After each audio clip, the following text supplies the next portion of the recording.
Bonjour tout le monde. Bien heureux d'être avec vous, bien heureux d'être avec mes collègues panélistes ici en avant pour parler de l'agriculture et de l'agroalimentaire, entre autres, mais dans un contexte géopolitique, un contexte aussi économique. Vous savez, on a connu des changements, des bouleversements qui étaient en lien avec des tensions et des crises, mots qui décrivent bien un peu qu'est-ce qui se passe.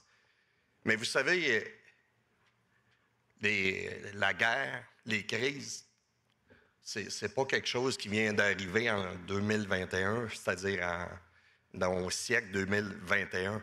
C'est quelque chose qui existait avant. Mais l'impact qu'on voit, par contre, de ces guerres et conflits-là, c'est la nouveauté. C'est vraiment l'impact instantané par rapport à ça. Et quelles sont ces causes-là? Bien, naturellement, c'est tout le côté de la mondialisation. Et pour faire, juste quelques statistiques d'entrée de jeu, il faut mentionner que le volume total de commerce au niveau international, mais c'est passé de 25 % du PIB en 1970 en 2020 à 52 %. Et si on regarde côté de l'agriculture et de l'agroalimentaire, au niveau des exportations, tout ça, puis tout le côté de la mondialisation, mais ça suit son cours aussi. Parce que durant les 25 dernières années, on est passé de 400 milliards US à 1500 dollars US au niveau du commerce. Ça, vous comprenez que quand on dit ça, bien, ça a une réalité directement sur la rapidité puis la grande ampleur. Et malheureusement, bien, le côté de ce développement-là, de réflexes agricoles et alimentaires, il n'est pas nécessairement toujours là face aux États, face aux pays, face à nos décideurs. Ce réflexe-là n'est pas nécessairement là, mais malgré qu'on a deux enjeux principaux, c'est qu'on parle de la sécurité alimentaire, de l'autonomie alimentaire, et je rajoute à ça en lien avec tout le changement climatique et les impacts. Et d'ailleurs, j'ai 4 exemples bien rapidement à vous soumettre pour expliquer un peu mon propos. On va prendre 4 exemples qui sont arrivés dans les dernières années. La première des choses, on se souvient au niveau de l'invasion de la Russie en Ukraine en 2022, les impacts, les embargos qui ont été mis en place puis qui étaient légitimes de mettre ça en place. Mais tout cet impact-là au niveau des intrants, des engrais qui arrivaient ici, au niveau de l'Amérique, ça avait des impacts directement au niveau des producteurs, puis ça amenait au niveau d'un chaos aussi, au niveau de la production agricole, puis autant au niveau du commerce aussi, en lien avec les bateaux. L'autre exemple que je vais vous donner, c'est la crise sanitaire, l'approvisionnement alimentaire. Rapidement, on s'est aperçu de dire, OK, nos gens ont l'impression qu'ils risquent d'avoir des pénuries au niveau des aliments. Et donc, rapidement, les gouvernements ont mis des choses en place. On a parlé de plus en plus d'autonomie alimentaire dans ces temps-là. Mais on voit très rapidement aussi qu'il y a eu une diminution de ces budgets-là. Il y avait une crise, c'est arrivé, mais ça l'a diminué. L'autre aspect qu'on vit depuis quelques mois, mais qu'on a déjà vécu, conflit tarifaire. Des impacts quand même énormes. Il faut réaliser qu'ici, au niveau du Canada, le Canada est le 8e pays dans le monde au niveau de l'exportation de l'agroalimentaire. Quand on exporte ici au Canada, face du côté américain, c'est 62 % de nos exportations qui vont du côté américain. C'est que quand on met des tarifs ou des contre-tarifs qui amènent aussi des impacts pour nous, les producteurs ici, puis toute l'industrie agroalimentaire, bien, ça a des impacts, oui, directement sur nos producteurs. Et que ce soit des producteurs américains ou canadiens, c'est pas gagnant. C'est loin d'être gagnant par rapport à ces contre-tarifs-là ou même ces tarifs-là. Le 4e exemple que je vais vous donner, puis je n'ai parlé un petit peu tantôt sur l'adaptation au changement climatique. Vous savez quoi? Selon les Nations unies, ça a des impacts. À chaque année, ça représente 123 milliards de dollars. 123 milliards de dollars par rapport au changement climatique et aux adaptations. C'est un des aspects, entre autres, qu'il faut réinvestir au niveau de la recherche, tout cet aspect-là. Mais encore là, ce conflit-là nous amène des impacts directement. Je vais vous dire qu'est-ce qu'ils ont en commun, entre autres, sur ces enjeux-là. Mais c'est les gestes rapides et c'est le non-réflexe des États, comme je disais directement, de consulter au niveau de l'agriculture par l'agroalimentaire. Parce qu'on va se dire quelque chose. Nourrir les gens, que ce soit ici au Canada, que ce soit en Amérique, que ce soit dans le monde, c'est une des priorités. Il faut que nos gouvernements fassent ces gestes-là directement. En plus de ça, il faut mentionner aussi qu'il y a le développement d'un réflexe agricole, alimentaire et une nécessité. C'est quand même un des aspects qu'on va aller, puis qu'on va aller un petit peu plus loin. Mais le secteur, l'agriculture, l'agroalimentaire, ce n'est pas juste un secteur économique, c'est tout un écosystème aussi. Un écosystème dans tout son ensemble. Et il faut être capable d'aller chercher aussi toute cette équité-là à travers ces programmes. Et là, c'est le défi au niveau de nos gouvernements, parce qu'on a des ententes sociétales, peu importe les pays qu'on a. Alors, il faut être capable de développer ce réflexe-là. Et comment qu'on peut faire ça, développer ce réflexe-là au niveau de toute la géopolitique? Bien, c'est ça qu'on va parler aujourd'hui au niveau du panel. Merci tout le monde.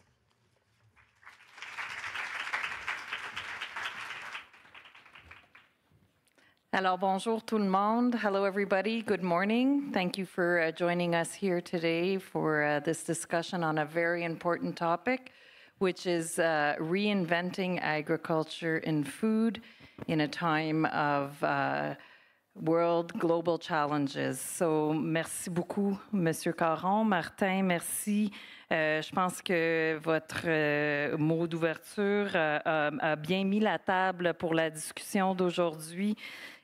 Puis les bases pour démontrer comment que l'agriculture puis la chaîne de valeur agricole est un élément stratégique tant pour notre économie et puis c'est au cœur de les décisions qu'on doit prendre au niveau de la politique puis de l'économie. Donc, je vais commencer pour souhaiter la bienvenue à nos panélistes. Welcome Aaron et Marie-Élise, bienvenue.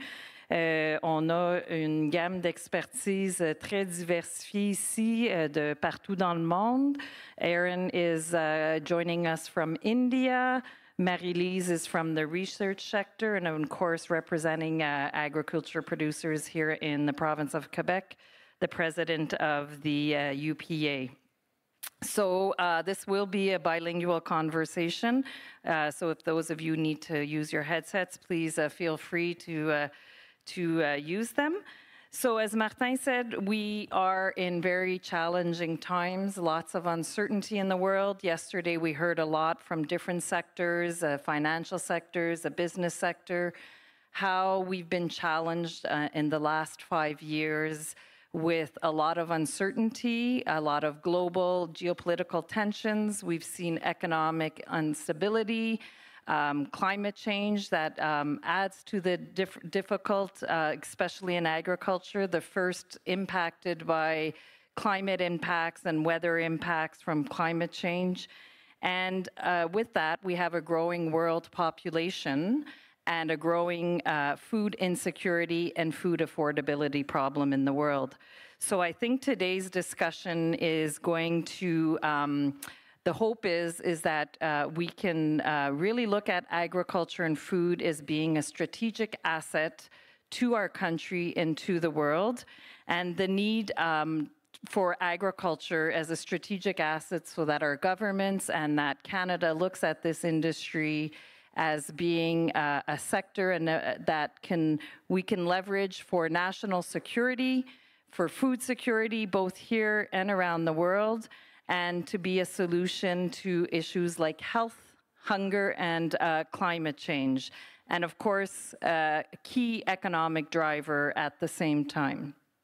So with that, I'm going to dive right in, and Martin's had the opportunity to introduce himself, and I'm now going to hand it over to you, Aaron, and I'm going to ask you to introduce yourself, where you're coming from, and why the interest on this panel, very briefly, on reinventing agriculture and food. Thank you. Good morning. I'm sorry I don't speak French because my part of world was a British colony and we never learned French. So my apologies. The reason why I'm here, there are 2 or 3 things. One, I'm a part of the Food and Agri-Sustainable Working Group of B20 or G20. And we are working on some of these issues globally since the last few years. And again, in October, we'll be speaking about it. Now, I come from a country which in 25 years will be the most populous country.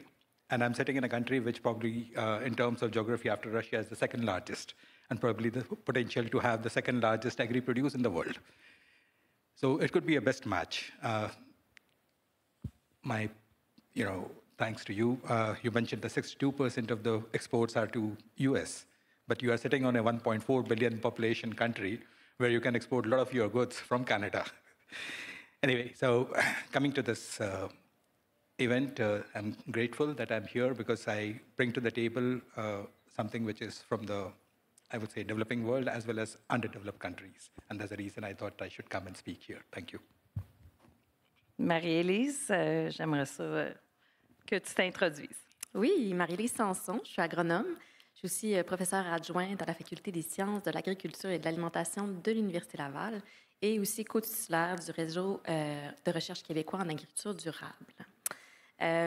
Mon programme de recherche s'intéresse principalement à la santé des sols cultivés, avec un intérêt particulier pour le cycle du carbone, donc tout ce qui touche la séquestration du carbone dans les sols agricoles, pour la lutte au changement climatique, mais aussi pour assurer la durabilité et la résilience de nos systèmes agroalimentaires. Donc, c'est un peu la raison pour laquelle je suis ici aujourd'hui. Notre système agroalimentaire est basé sur les sols. Hein? Les sols sont le support pour les plantes et les plantes nourrissent les animaux et les humains. Donc, le sol est vraiment à la base de notre système agroalimentaire. Puis un sol qui est en santé, c'est un sol qui est plus productif, puis qui est plus résilient aussi. Donc, on a parlé des aléas climatiques qui se font déjà sentir très, très fort chez les producteurs quand on se promène. Ils le voient déjà, ils le vivent. Et donc, la santé de cette ressource-là, qui est une ressource finie, assez limitée, on parle d'un 7 % des superficies au Canada qui est cultivable, plutôt autour de 2 % pour le Québec. Et c'est une ressource qui est non renouvelable. Donc, c'est vraiment la base, pour moi, à tout le moins, de l'industrie agroalimentaire. Et ça peut aussi être un moteur très, très important de changement, puis une solution gagnante-gagnante pour l'industrie, pour les gouvernements, mais aussi pour la population. Merci. Donc, pour commencer, remettons les enjeux en perspective et peut-être parler de pourquoi cette conversation-là, aujourd'hui, est si importante. Quels sont les effets réels des changements climatiques, par hasard, les tensions mondiaux, les chocs économiques? Puis pourquoi qu'il est important de renforcer la résilience au niveau du secteur agroalimentaire? Et qu'est-ce que nous risquons? C'est quoi? What's at stake if on n'adresse pas les enjeux que notre secteur agroalimentaire font face? Alors, je vous laisse choisir qui veut débuter. Bien, je peux bien parler, moi, des enjeux, en fait, à quoi on s'expose. On a parlé de la croissance démographique, du fait qu'il faut produire de plus en plus de nourriture. En même temps, parallèlement, on se rend compte que 20 à 50 % de nos superficies à l'échelle planétaire enregistrent présentement des baisses de rendement, en raison notamment de la dégradation de la ressource en sol.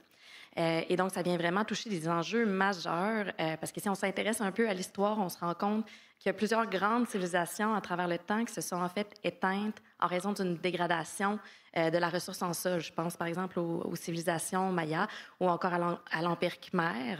Donc, la dégradation des sols a vraiment mené finalement à la décroissance de ces grandes civilisations.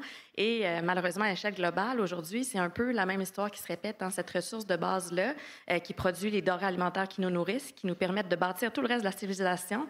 Sans agriculture, il n'y a pas de politique, il n'y a pas d'économie, il n'y a pas... C'est un secteur névralgique pour le fonctionnement de la civilisation telle qu'on la connaît actuellement. Et donc, si on ne s'intéresse pas à cet enjeu-là de dégradation de cette ressource primaire non renouvelable, malheureusement, je pense que pas seulement pour le secteur agricole, mais pour la civilisation en général, ça peut poser des enjeux vraiment majeurs. Aaron, what would you say is what's at stake if we don't take the time to rethink how we grow and produce our food? So I echo what the professor said, and I was just thinking about my own country. The northern part of India, we grew a lot of rice, which was never a rice-producing area, but only because we export and we earn a lot of foreign exchange, we're growing rice there. And the water table has gone from white to black. We don't have water anywhere in the soil anymore. So that's something which I think about, and I agree completely with what you said. But a couple of other things.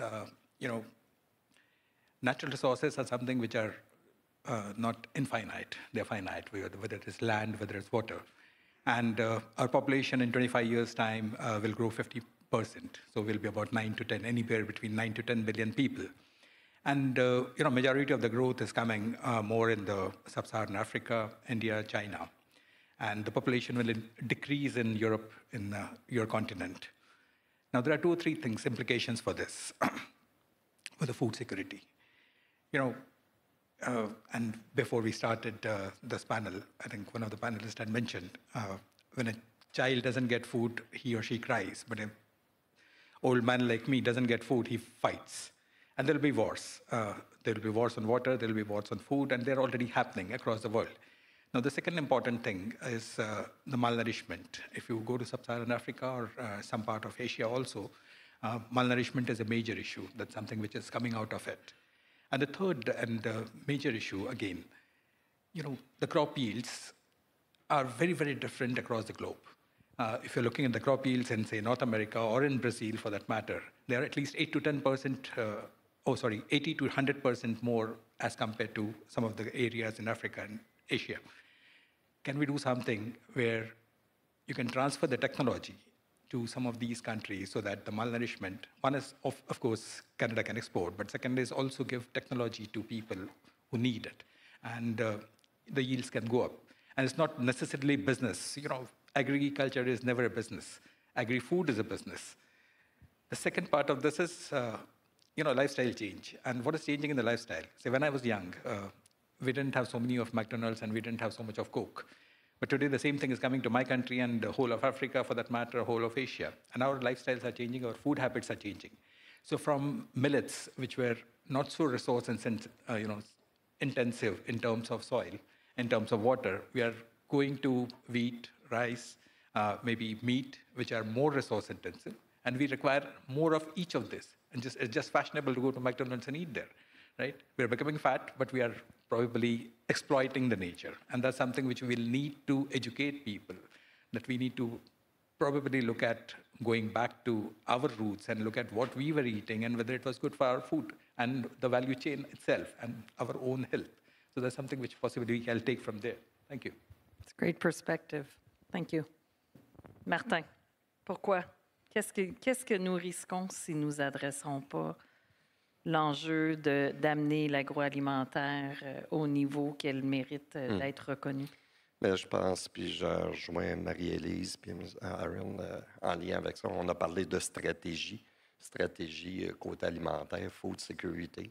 En même temps, les premières matières qu'on a besoin en tant que producteur, productrice pour faire l'agriculture, c'est le sol, c'est l'eau. C'est important de protéger ces 2 éléments-là. Et puis, il y a une réalité aussi parce que moi, je suis producteur agricole, mais j'ai mon garçon qui reprend la relève sur mon entreprise. Et ça, c'est quelque chose qu'il faut adresser parce que dans tous les aspects d'enjeux que j'ai mentionnés tantôt, il y a quand même un endettement agricole qui est là. Présentement, qu'on voit, oui, ici au Canada, qu'on voit côté américain, qu'on voit partout sur la planète. Et comme ça a été mentionné, la nouvelle technologie, on est prêt à utiliser ça, mais ça a des coûts. Les intrants ont très augmenté, l'inflation, on a subi ces coûts-là. Alors donc, il faut avoir vraiment un plan stratégique, il faut avoir, dans tout son ensemble, une mobilisation des acteurs, des décideurs, des gouvernements, puis qu'on soit pris en compte par rapport aux orientations qui sont données. On parlait de changement climatique, tout ça, c'est un des aspects. Pour la première fois l'an passé, à Québec, ici au Québec, il y a eu une rencontre avec la FAO où on parlait de la sécurité alimentaire et de la biodiversité, la protection de la biodiversité. Pour la première fois, les producteurs agricoles étaient présents.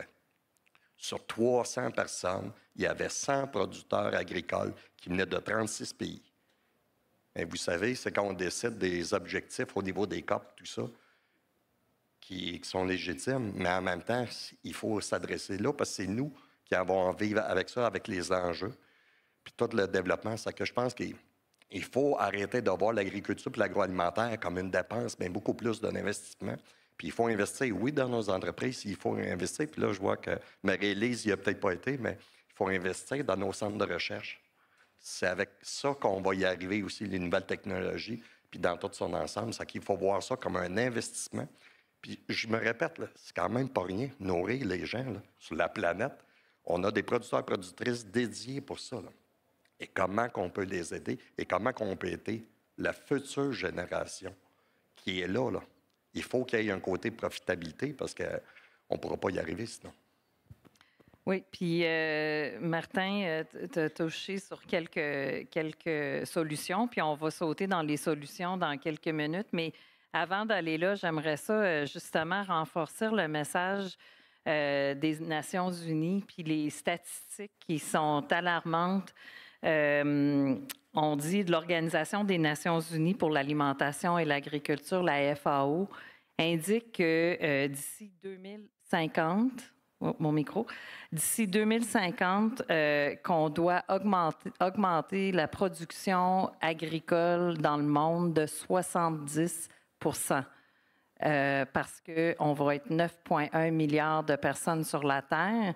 Donc, on doit trouver des solutions à tous les enjeux que vous venez de mentionner. Puis, Martin, j'ai une question, peut-être revenir sur cette statistique-là. Est-ce que c'est possible? Est-ce que c'est possible d'augmenter notre productivité au niveau de l'agriculture pour justement pouvoir produire ces aliments-là pour nourrir cette population-là? Mais moi, tout d'abord, je suis une personne optimiste, c'est que je vais dire oui. Oui, on est capable, mais il y a quand même des conditions gagnantes en lien avec ça. La première condition, je veux juste faire réaliser aux gens dans la salle, là, vous venez de différents continents, différents pays.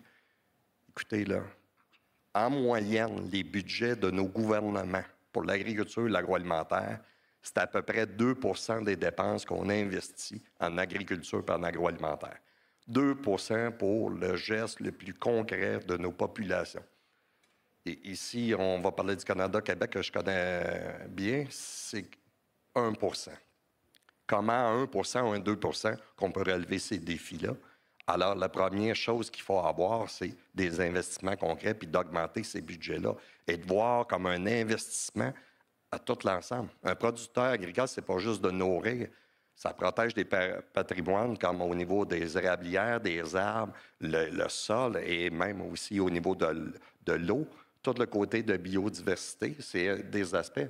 Alors qu'il faut être capable d'avoir des outils, des moyens. Puis la recherche et l'innovation, c'est un des aspects qu'il faut qu'il soit présent avec nous. Puis comment on peut accompagner les producteurs là-dedans. Alors donc, il y a des éléments comme ça. Puis il y a un autre aspect aussi. Quand je rencontre des producteurs de d'autres pays, là, nous, les producteurs, on ne veut pas nécessairement être en compétition. On se dit, OK, on fait, puis on sait qu'il y a une croissance. Alors, comment on soutient, nous, les producteurs, pour être reconnus là-dedans? Pour être reconnus puis dire, OK, est-ce qu'on peut juste se soutenir? Puis oui, il y a des produits qui sont faits à des endroits que nous, on ne peut pas le faire, etc. Puis il y a des échanges, mais au bout de la ligne, il ne faut pas confronter les producteurs. Les producteurs ne veulent pas être confrontés, mais ils veulent avoir les outils pour réaliser, entre autres, ce plus beau projet métier du monde. Là. Je ne sais pas si je peux me permettre de rebondir là-dessus, mais j'abonde tout à fait dans le même sens. Je ne dirais jamais assez que oui, ça nous prend de l'argent pour faire la recherche en agriculture. C'est un secteur qui est hyper important. Mais je pense qu'on fait face aussi à un autre enjeu assez important dans le secteur agricole. C'est les barrières et les leviers à utiliser pour l'applicabilité aussi des résultats de la recherche. C'est sûr que l'agriculture, c'est un domaine qui est assez particulier. La plupart des producteurs, c'est des petites entreprises familiales. C'est des gens qui travaillent très, très fort, qui sont pris dans au jour le jour, là, dans des problématiques en lien avec le climat, en lien avec la biologie, parfois la mécanique, l'électricité. Donc, ils éteignent des feux puis sont pris dans les opérations du quotidien. Et donc, d'aller s'informer sur les nouvelles technologies, de prendre le risque peut-être d'acheter cette nouvelle machine qui va prendre des données sur la ferme ou Tout ça, ça vient quand même avec un lot de risques, d'incertitudes, puis aussi avec du temps que des fois les producteurs n'ont pas nécessairement parce qu'ils travaillent très, très fort déjà pour se tirer des marges qui sont assez faibles parfois.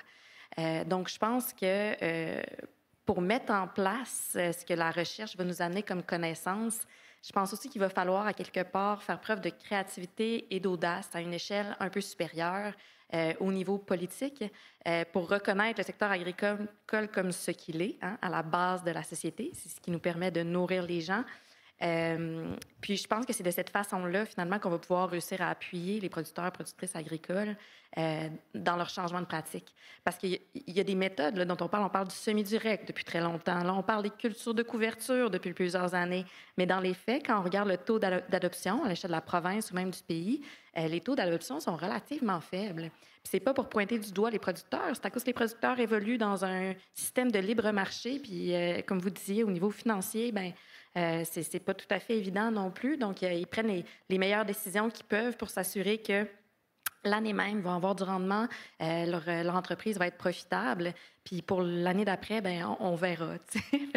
On ne peut pas vraiment leur en vouloir. En plus, les chiffres en agriculture pour être capable de faire des projections sur le plus long terme au niveau économique, on n'a pas accès à de la donnée suffisamment pour être capable de faire ces projections-là. Même en tant que chercheur, si on veut essayer de faire l'effet finalement d'un changement de pratique sur la profitabilité d'une ferme en 2025, on n'a pas les données qu'il faut pour être capable de faire ces calculs-là. Donc, comment voulez-vous ensuite qu'on appuie les producteurs et qu'on leur dise hey, c'est vraiment une bonne idée d'appliquer cette pratique-là? Parce que tu vas voir, dans 15-20 ans, ça va te permettre d'avoir un meilleur profit pour ton entreprise. Donc, je pense que ça, c'est des enjeux sur lesquels il faut travailler aussi pour rendre plus applicables, finalement, les résultats de la recherche. Aaron? So a couple of things, and I agree with both of them, but two aspects which possibly we need to look at. One is the wastage, both in transit as well as at growth. So in the underdeveloped world or developing world, anything between, say, 1 to 16% of the food produced is wasted, both in agri and storage. So that needs to be controlled because if you need to meet food requirements for 9 billion people, saving 15% will be a great deal. That's one. Number two, she was talking about research and small producers. Now, if I'm looking at a country like Kenya, or for that matter, India, the small producers, they have a very minuscule landholding. And, the economies of scale is something which is missing. Now, I was in Brazil just about 6 months ago, and I was looking at the soybean production per hectare, which is about 8 times more than that of India. The yields are so different. So if you want to get to the small producers, what you mentioned, and then you allow them to have the economies of scale by collectivization, that will be in a position to help meet the requirements of food in 2050 for 9 billion people also. Thank you. Thank you for that. Alors, peut-être qu'on va regarder un peu avec optimisme et parler des solutions qui sont justement fondées sur la recherche, qui sont fondées sur l'adoption et l'innovation et la recherche, la technologie, mais aussi la collaboration puis des investissements conjoints du secteur privé et du secteur public. Puis, comment qu'on peut créer ces partenariats. Puis, peut-être que je vais commencer avec Marie-Élise. Dans la santé des sols, où est-ce que c'est un élément clé, la base de la chaîne agroalimentaire, de la chaîne agricole.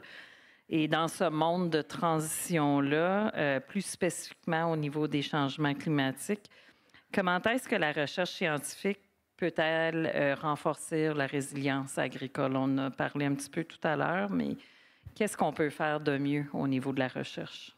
Oui, tout à fait. On l'a dit tout à l'heure, hein, un sol qui est en santé, c'est un sol qui est plus productif, puis c'est un sol qui est plus résilient. Mais c'est pas pour toujours, c'est-à-dire qu'une santé, ça s'entretient. Hein. Quand on va être un humain en santé, on va s'entraîner tous les jours, on fait de la course à pied. C'est la même chose pour les sols. Hein. Quand on met un sol en culture, c'est un sol qui est en santé, qui est très fertile, qui a beaucoup d'éléments à apporter aux cultures, etc. Donc, avec peu d'intrants, on est capable d'avoir des bons rendements. Mais si on n'entretient pas cette santé-là de notre sol, tranquillement, les rendements vont diminuer et là, on va avoir besoin de plus d'intrants pour avoir le même rendement. Mais là, l'impact sur la rentabilité au champ est quand même substantiel. Et donc, d'être capable de reconnaître, en fait, la valeur long terme de l'effet d'une pratique. C'est-à-dire, est-ce que ça vaut la peine peut-être de diminuer un petit peu ma rentabilité à l'an 1 pour m'assurer qu'à l'an 15, à l'an 20, ou quand je vais léguer ma ferme, revendre ma ferme à mes enfants, qu'ils aient encore un capital sur lequel travailler puis qu'il y a encore quelque chose à faire avec ces terres-là. Mais la valeur monétaire de ça, elle n'est pas quantifiée. La valeur aussi des autres services écosystémiques rendus par les sols, hein, parce qu'il y a des sols qui ne sont pas en santé, c'est aussi des sols qui sont plus prompts aux inondations, qui retiennent moins l'eau et donc qui sont moins résilients en cas de sécheresse. C'est des sols aussi qui gèrent mieux la pollution. Hein, il y a beaucoup de dégradation de la pollution qui se fait dans les sols. Puis des sols en santé, c'est des sols qui contiennent beaucoup de carbone aussi et contribuent à la lutte au changement climatique. Donc, c'est tous des services rendus par les sols en santé qui ont un impact, oui, sur la rentabilité de l'entreprise, mais aussi sur la population en général, la santé de la population, puis sur le climat. Donc, c'est vraiment des impacts majeurs. Maintenant, la question, c'est de savoir, est-ce qu'on ne pourrait pas essayer de trouver une valeur aussi économique à ces autres services écosystémiques-là rendus par les sols?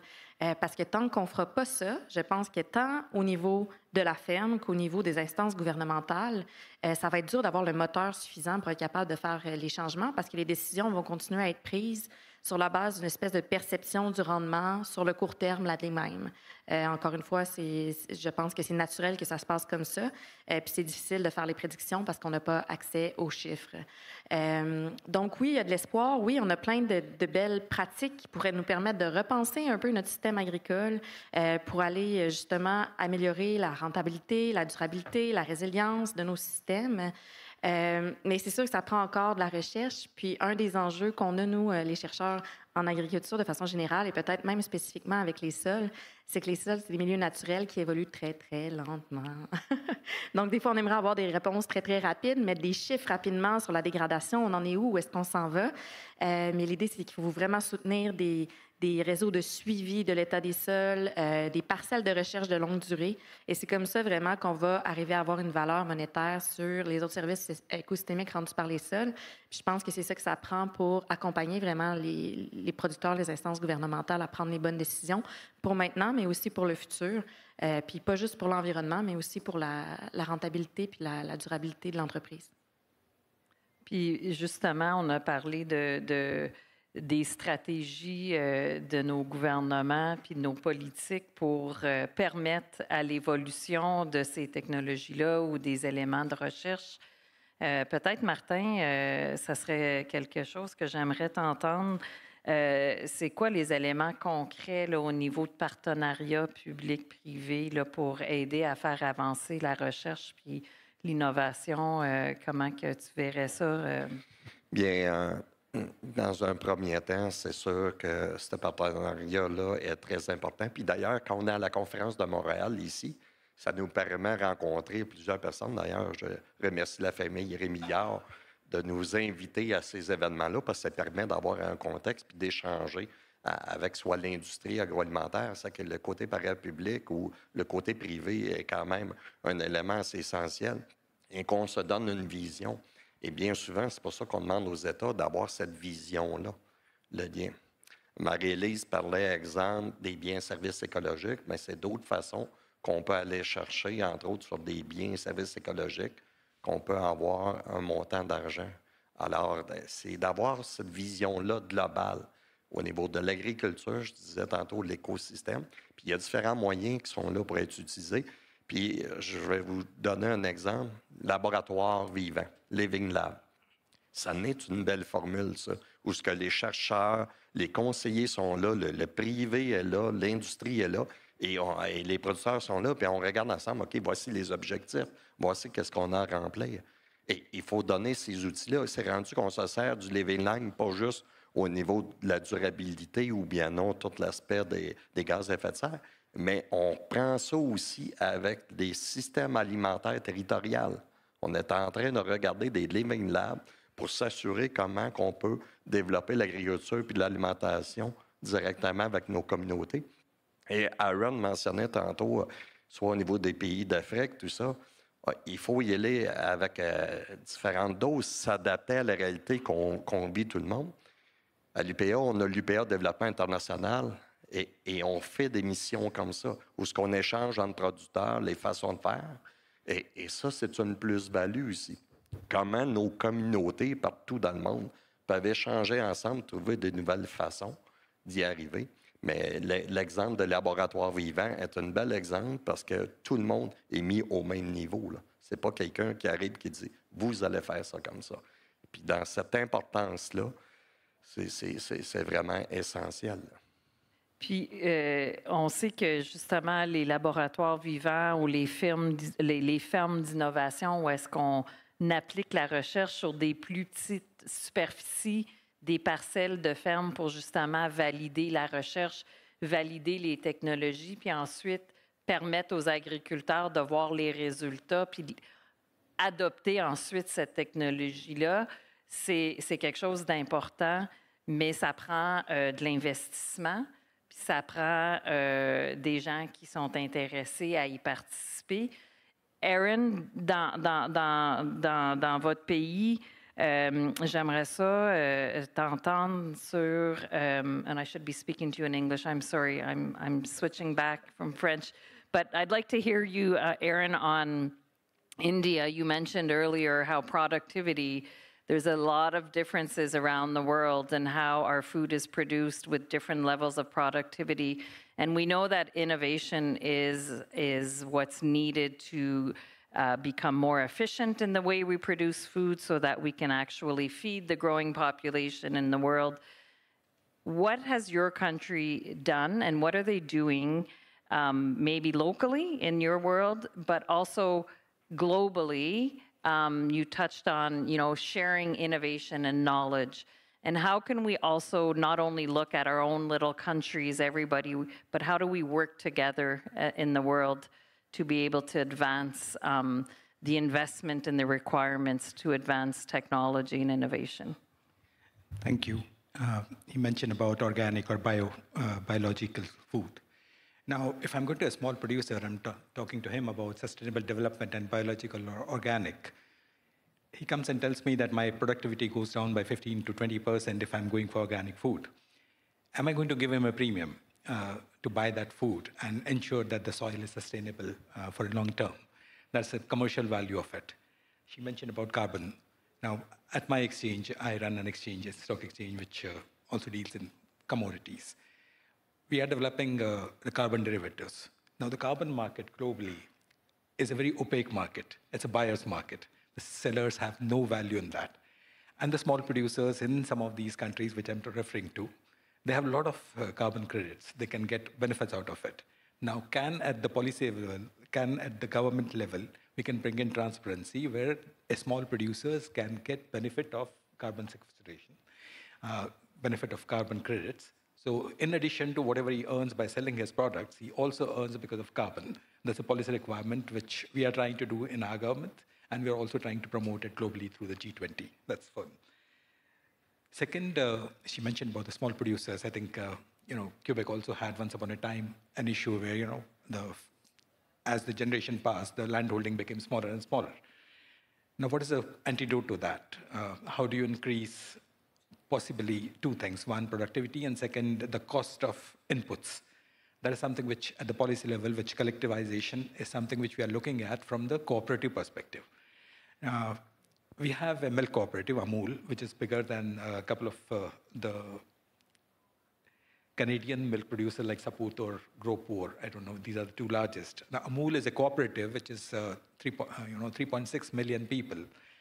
They produce milk, and they are bigger than some of these companies. And the beauty of that particular model is 70% of the final cost or what the customers pay goes back to the primary producer. The whole supply chain, you only have to consume 30%. Vis-a-vis the globally, if you are looking at the Lactalis or Danone or Nestle, 33% only goes to the producer, the primary producer. Now, this is a model which we need to propagate. And today, I'm very happy to say that, Amul exports to about 36 or 37 countries globally, and this model is being replicated elsewhere. So that's something which we are doing, and we want to promote that globally. Third, coming to Canada specifically, and coming to this region specifically, there are two things which appeal to me. You have a lot of water, and we are talking about water starvation in some of the global, major countries also, including, say, the whole of Middle East, China, India. Can we look at some of the technologies and some of the research which you are doing, which is climate-resistant technologies? We are working on it from the government side, but we need a lot of technological inputs from the universities, from the governments here. Because I remember in 2004, 2005, I came to Cancun for the WTO meeting, and we and Canada, we were on the opposite sides. Canada and US, they wanted to export their goods. They wanted to open the Indian markets because they saw there's a lot of consumption. Today, I think the language has changed. Today, the language is more of sustainable development. Today, the language is more of cooperation. Today, the language is more futuristic in terms of coming together, collaborating, and a shared future. So I would say, whatever you're doing research or whatever you're looking at in Canada, possibly if you can share that information, because IPR value is, to a certain extent, is something which is good for companies to earn. But beyond that, it's only greed. And this planet has enough for everybody's needs, but not much for everybody's greed. So that's something which all the big corporations need to remember. Thank you. Thank you. Alors, il nous reste une dizaine de minutes. Puis, on a évoqué quand même beaucoup de sujets pour voir comment on peut porter une plus grande attention à notre secteur. Pardon. Excusez-moi. Certains d'entre vous ont déjà commencé à évoquer la question, mais j'aimerais ça qu'on pousse un petit peu plus loin, juste pour terminer ici aujourd'hui, au niveau des enjeux systémiques, outre que ce qu'on a discuté auparavant, qui ralentissent la mise en œuvre des solutions qu'on vient de discuter. Puis, ça, on peut parler, là, si on veut réinventer l'agriculture, que faut-il faire différemment en matière de politique, de financement ou de collaboration pour mieux innover, pour justement amener le secteur au niveau qu'elle doit être puis avoir l'attention nécessaire. Donc, c'est quoi le leadership intersectoriel peut-être qu'on doit avoir? Bien, je peux y aller rapidement. Un des aspects, puis je vais essayer de le dire d'une autre façon parce qu'il a été dit quand même. J'ai parlé de la ressource des sols, des terres agricoles. C'est un enjeu qu'on a ici quand même, ici au Canada. C'est un enjeu qu'il y a partout dans le monde, pays d'Afrique, etc., dans tout son ensemble. Juste que vous preniez en considération, là, 70% des terres cultivables là, dans le monde, 1% des exploitants les détiennent. De plus en plus, il y a une concentration. Les terres agricoles, je vais vous le dire, il faut que ça reste dans les mains des producteurs, productrices agricoles. C'est vraiment c'est vraiment quelque chose de très important. C'est pas un fonds d'investissement, c'est les terres, il faut qu'ils restent a priori aux producteurs, soit par d'autres véhicules, des fois, soit des fiducies foncières, etc. Mais c'est le premier outil qu'on a. C'est un des aspects. Au niveau de la gestion de l'eau, là, je vais parler ici au niveau du Canada. On est quand même chanceux au niveau du Canada ici. On a une réserve quand même assez importante d'eau douce mondiale qui est ici au Canada. Il est grand temps qu'on amène des politiques pour la préserver et la protéger, cette eau-là, présentement, en lien avec l'agriculture puis de l'autre côté de l'alimentation. Il y a un enjeu Darlene, que je veux rajouter là-dessus, des choses qu'il faut changer. Il faut juste remettre en question, puis je rejoins Aaron, on a des fermes. Ici, on a des fermes de proximité qui contribuent, puis c'est circuit court. De plus en plus, on a ça. Il y a une croissance qui est là. Et malgré que c'est à une échelle peut-être plus petite, on a des gains directement. Ça aussi, il faut favoriser ça. Organic product, le côté bio. On a aussi la diversification dans chacune des productions. Ça, c'est quand même des éléments assez essentiels de protéger. Alors donc, les gouvernements, mais il faut appliquer ça. Il faut trouver des façons de faire pour aller davantage un petit peu plus loin. Puis c'est sûr qu'il faut aider nos jeunes. Les jeunes au niveau de l'achat, Un autre élément, je vais vous dire bien rapidement, c'est qu'on ne peut plus demander juste à nos enfants d'être les futurs producteurs, comme on ne demande pas aux enfants des médecins d'être les futurs médecins. Il va y avoir d'autres gens qui vont arriver pour faire de l'agriculture. C'est qu'il faut laisser de la place pour avoir un côté, une vision au niveau fiscal des entreprises parce que c'est des coûts énormes, mais pour être capable de transférer, pour y arriver, c'est quand même des enjeux qui sont là. Ça fait partie un petit peu de quelques listes. Puis mon dernier point, on parle beaucoup de mondialisation, commerce, etc. Là, on est rendu de pas juste commercer un produit pour un produit, mais de la façon qu'on le fait, le produit.